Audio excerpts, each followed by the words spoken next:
এই চাকরিতে আবেদন করার জন্য আপনাদেরকে এই গুগল ফর্মটা ফিল আপ করতে হবে।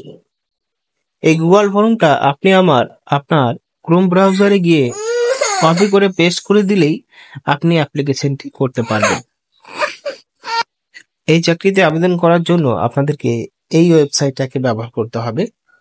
এই ওয়েবসাইটটাকে আপনাকে ক্রোম ব্রাউজারে পেস্ট করতে হবে।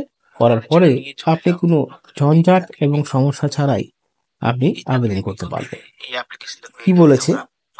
যোগ্য প্রার্থীদের গুগল ফরম্যাটটি পূরণ করতে হবে এবং ফর্মের প্রিন্ট আউট কপি ইমেল করতে হবে। এই ইমেলে প্রথমে তো এখানে আবেদন করবেন।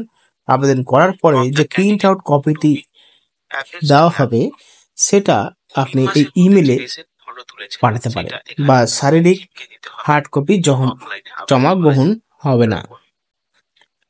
আপনাদেরকে এখানে শুধুমাত্র প্রথমে আবেদন করবেন। আবেদন করার পরে আপনাদেরকে যে অ্যাপ্লিকেশনটা দেবে বা নলেজমেন্টটা পাবেন সেটা আপনাদেরকে এই জিমেলে পাঠিয়ে দিতে হবে। আবেদনের শেষ তারিখ সংবাদপত্রে বিজ্ঞাপন প্রকাশের তারিখ থেকে 15 দিনের মধ্যে অ্যাপ্লিকেশন করতে হবে। স্বাক্ষরিত রেজিস্ট্রার কলকাতা বিশ্ববিদ্যালয় থেকে এই নিয়োগটি করা হবে। মাসিক পারিশ্রমিক 20,000 টাকা। কর্মকাল 1 বছর। কর্মদক্ষতার ভিত্তিতে 1 বছর পর নবায়নযোগ্য বিশ্ববিদ্যালয় কর্তৃপক্ষের সিদ্ধান্ত মেনে নিয়োগ করা হবে। বলা হয়েছে 1 বছরের জন্য যদি কাজটা করো, পরবর্তী সময়ে কাজের সময়সীমা বাড়িয়ে দেওয়া হবে। তার জন্য তোমার কর্মক্ষমতা দেখবে, যদি ভালো লাগে এদের কর্মক্ষমতা, তাহলে সময়সীমা আরো বাড়িয়ে দেওয়া হবে। কি পোস্টে নিয়োগ করা হচ্ছে, কারাই বা আবেদন করতে পারবেন? নতুন ERP সফটওয়্যার ও অ্যাকাউন্টেন্ট সংক্রান্ত কাজে নিয়োগের জন্য audit and ASC department annual SC budget সেকশনে চুক্তিভিত্তিক নিয়োগের জন্য যোগ্য প্রার্থীর কাছ থেকে অনলাইনে আবেদন আহ্বান করা হলো। শূন্যপদ মোট 4টি। সংরক্ষণ নীতি প্রযোজ্য। যোগ্যতার বিবরণ, বয়স, বিজ্ঞাপন প্রকাশের তারিখ 32 বছরের বেশি হওয়া চলবে না। ন্যূনতম শিক্ষাগত যোগ্যতা BCom অনার্স। প্রাধান্যপ্রাপ্ত যোগ্যতা MCom, MBA, finance, CA, inter final, CMA, inter final, এই সমস্ত বিষয়ে প্রধান প্রাপ্ত যোগ্যতা থাকতে হবে। পেশাগত যোগ্যতা অ্যাকাউন্টিং সফটওয়্যার ERP সফটওয়্যারে সার্টিফিকেট থাকতে হবে।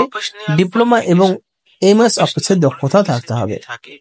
অভিজ্ঞতা যেখানে অ্যাকাউন্টিং ERP সফটওয়্যারে কমপক্ষে 2 বছরের কাজের অভিজ্ঞতা থাকতে হবে। এই রয়েছে কাজের সমস্ত নিয়মাবলী। প্রথমে বলে নিয়েছি যে শুধুমাত্র এই গুগল ফর্মে আবেদন করতে হবে। আবেদন করার পরে এই ইমেলে পাঠিয়ে দিতে হবে। আরো যদি বিশদ জানার ইচ্ছে থাকে অবশ্যই টেলিগ্রাম চ্যানেলে জয়েন হয়ে নেবে, সেখানে পুরো বিস্তারিতভাবে জানিয়ে দেবো এবং এই যে অফিসিয়াল নোটিফিকেশনটা সেটাও পেয়ে যাবে। আপাতত এই ইমেলের দ্বারাই আর এই ওয়েবসাইটের দ্বারা আবেদন করার পরে ইমেল দিয়ে পাঠাতে পারবে। আর এই যে নিয়োগ প্রসেসটা, যেদিন এই বিজ্ঞপ্তিটি প্রকাশিত হয়েছে তার 15 দিনের মাথায় এই বিজ্ঞপ্তিতে আবেদন চলবে, তারপরে কিন্তু আবেদন চলবে না।